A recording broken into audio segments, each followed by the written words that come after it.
2018 సమ్మె కాలంలో 108లో తొలగించిన ఉద్యోగస్తులను వెంటనే వీధుల్లోకి తీసుకోవాలని రాష్ట్ర అధ్యక్షుడు వరప్రసాద్ ప్రభుత్వాన్ని డిమాండ్ చేశారు. ముషిరాబాద్లో ఏర్పాటు చేసిన సమావేశంలో మాట్లాడుతూ గతంలో మాదిరిగా 108 ఉద్యోగస్తులకు 4 రోజులకు ఒకసారి సెలవును ప్రకటించాలన్నారు. ఉద్యోగ భద్రతను కూడా కల్పించాలని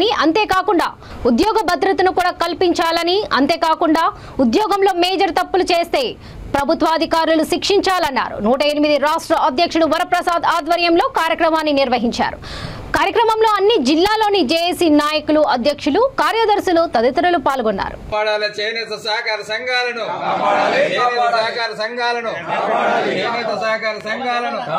చేనేత కార్మికుల ఐక్యత, చేనేత కార్మికుల ఐక్యత. వాస్తవికంగా మాకేమొచ్చిందంటే మా సొసైటీకి జీతాలే 25 లక్షలు ఇవ్వాలి. జీతాలు కానీ క్యాష్ పెట్టి ఓవర్ కూడా ఒక సంవత్సరం 25 లక్షల ప్రాఫిట్ ఇవ్వడం. అంటే ఆ విషయం మీరు కట్టాలని చెప్పేసి మా మీద ఆయన నేను కూడా మాకు చెప్పలేదు. మీటింగ్ పెట్టాడు, సపోర్ట్ కొట్టించుకుపోయినాయి. దాదాపు మనకు చేనేత సహకార సంఘాల సమస్యల గురించి రౌండ్ టేబుల్ సమావేశం ఏర్పాటు చేయడం జరిగింది.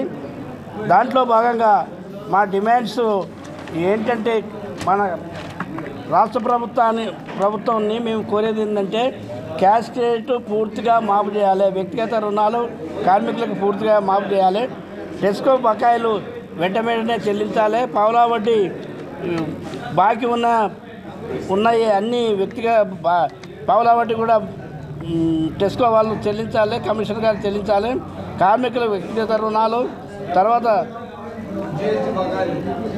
జిఎస్టీ బకాయిలు కూడా రాష్ట్ర ప్రభుత్వం భరించాలని చెప్పి ఇన్విటేషన్ చేయడం జరిగింది. జిఎస్టీ ఎత్తేయాలి, 80 ఏళ్ళ వరకు చనిపోతే 5 లక్షలు ఎక్స్గ్రేస్ చేయాలని చెప్పి కోరడం జరిగింది. అది కూడా ఎంబడే అమలు చేయాలి. హెల్త్ కార్డు 5 లక్షల వరకు హెల్త్ కార్డు ఇవ్వాలని చెప్పి డిమాండ్ చేయడం జరుగుతుంది.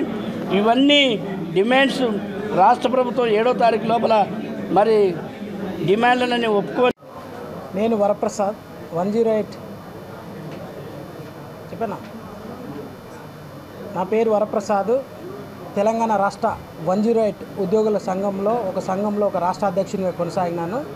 ఇప్పుడు ఈరోజు సుందరయ్య విజ్ఞాన్ భవన్లో తెలంగాణ రాష్ట్రంలో ఈ ఉద్యోగులందరం 108 అంబులెన్స్లో పనిచేస్తున్న అన్ని యూనియన్స్ ఏకతాటిపై వచ్చి 108 ఉద్యోగుల సమస్యలు పరిష్కారానికి కృషి చేయాలని నిర్ణయించుకోవడానికి ఈ మీటింగ్ అనేది ఏర్పరచడం జరిగినది.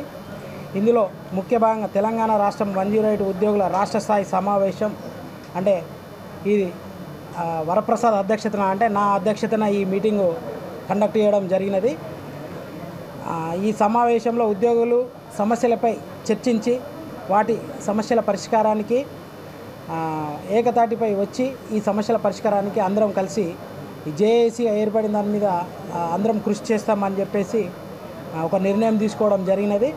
ప్రధాన డిమాండ్స్ ఏమైతే ఉందో, మన హానరబుల్ హైకోర్టు ఏదైతే ఒక ఆర్డర్ రిలీజ్ ఇచ్చింది, ఏది గతంలో 2018 సమ్మె కాలంలో తొలగించిన ఎంప్లాయీస్ అందరినీ తిరిగి ఉద్యోగంలోకి తీసుకోవాలని, మీ టర్మినేషన్ అనేది ఇల్లీగల్ టర్మినేషన్గా ఇవ్వడం జరిగినది. కాబట్టి వెంటనే తొలగించిన ఈ ఉద్యోగులను తక్షణమే హైకోర్టు ఆర్డర్స్ ప్రకారంగా తిరిగి విధుల్లోకి తీసుకోవాలని ప్రధాన డిమాండ్గా ఒకటి పెట్టడం జరిగినది.